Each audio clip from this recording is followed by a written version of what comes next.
மறைந்த நடிகரும் இயக்குநருமான நாகேந்திரனுக்கு இறுதி அஞ்சலி செலுத்திய போது சீமான் அழுத காட்சிகள் தான் இவை.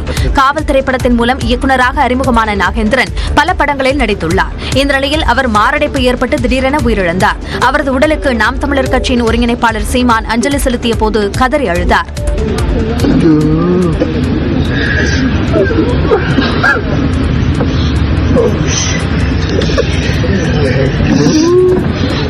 பின்னர் தொண்டர்களுடன் வீர வணக்கம் கூறி நாகேந்திரனுக்கு சீமான் அஞ்சலி செலுத்தினார். புகழ் வணக்கம், புகழ் வணக்கம், புகழ் வணக்கம். தமிழ் தேசிய ஆதரவாளர் நாகேந்திரன் அவர்களுக்கு புகழ் வணக்கம், புகழ் வணக்கம், புகழ் வணக்கம், புகழ் வணக்கம். இதுகுறித்து எக்ஸ் பக்கத்தில் பதிவிட்டுள்ள சீமான், மரணிப்பதற்கு சில மணி நேரங்களுக்கு முன்பு நாகேந்திரனின் எண்ணிலிருந்து தனக்கு அலைபேசியில் அழைப்பு வந்துள்ளதாகவும் அப்போது தன்னிடம் அவர் என்ன சொல்ல நினைத்தார் என்பதை எண்ணி நெஞ்சம் மருகுவதாகவும் சீமான் தெரிவித்துள்ளார்.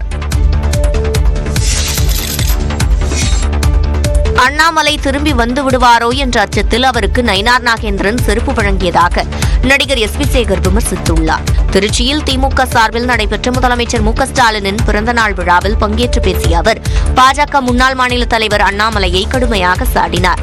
திருவண்ணாமலை அண்ணாமலை மட்டுமே நிரந்தரமானவர் எனவும் பாஜகவிலிருந்து அண்ணாமலை கிள்ளுக்கீரையாக தூக்கி எறியப்பட்டதாகவும் கூறினார். எனக்கு சவுக்கடினா கோயம்புத்தூர்ல பண்ற சவுக்கு தான் ஞாபகம். யாருக்குமே வலிக்காத ஒரு சவுக்கை வச்சு நம்ம அடிச்சுக்கிட்டு பாவம். அண்ணாமலை என்றுமே நிரந்தரமானவர். திருவண்ணாமலையில் பிஜேபியில் இல்லை. நான் செருப்பு போட மாட்டேன், போடாது அப்படின்னு பார்த்தா ஷூ போட்டு போறாரு. புதுசாக நயினார் நாகேந்திரன் வந்துட்டார். அவருக்கு ஒரு பயம், ஒருவேளை இவர் திரும்பி வந்துட்டா என்ன பண்றது. அன்னைக்கு சனிக்கிழமை அவர் என்ன பண்ணார், ஒரு ஜோடி செருப்பு வாங்கி அண்ணாமலை கிட்ட கொடுத்து நீங்க போட்டுக்கோங்க, செருப்பு தானமாக கொடுத்தாலே தரித்திரம் நம்மளை விட்டு போச்சுன்னு அர்த்தம். இதனிடையே பாஜக அசைக்க முடியாத கல் என குறிப்பிட்ட எஸ்.வி. சேகர் அதை கட்டிக்கொண்டு கிணற்றில் குதித்து அதிமுக கரை சேராது என்றார்.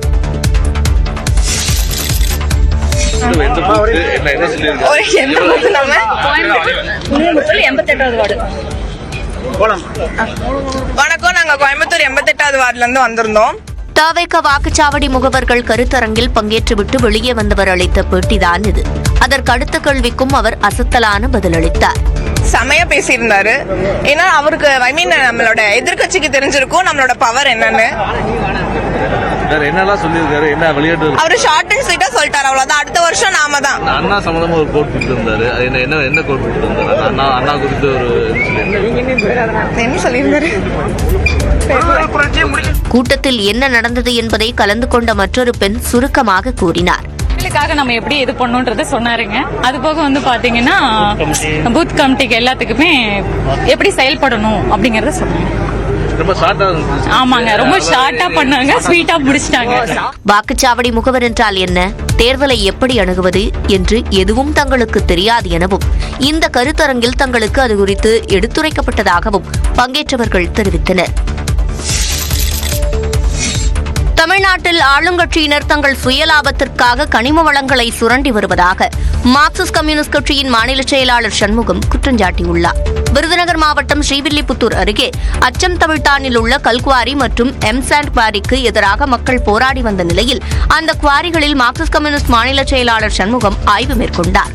அதன்பின் செய்தியாளர்களிடம் பேசிய அவர் தமிழ்நாடு முழுவதும் சட்டவிரோதமாக கனிம வளங்கள் அள்ளப்படுவதாக கவலை தெரிவித்தார். ஆளுங்கட்சி திமுக இருக்கலாம், நாளைக்கு வேற ஒரு கட்சி வரலாம். ஆனால் இயற்கை வளங்களை, கனிம வளங்களை கொள்ளையடிப்பது என்பது அது தமிழ்நாட்டுக்கு சொந்தமானது, மாநிலத்துக்கு சொந்தமானது.